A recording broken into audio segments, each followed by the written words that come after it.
नव्हे तर संपूर्ण भारतामध्ये गुढीपाडवा साजरा केला जातो।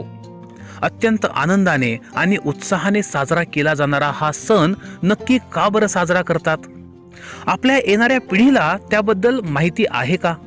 मित्रांनो, तसंही आपल्या हिंदू संस्कृतीचं अधःपतन होतंय। हिंदू संस्कृतीला नावं ठेवण्यातच आपण धन्यता मानतोय, मात्र लक्षात घ्या, आपणच आपल्या मुलाबाळांना, येणाऱ्या पिढीला आपल्या सणांचं, आपल्या उत्सवांचं महात्म्य हे समजावून सांगायला हवं, जेणेकरून आपल्या पवित्र आणि महान हिंदू संस्कृतीचं महात्म्य त्यांनाही पटेल। आजच्या व्हिडिओमध्ये आपण जाणून घेणार आहोत की गुढीपाडव्याचा सण का साजरा केला जातो।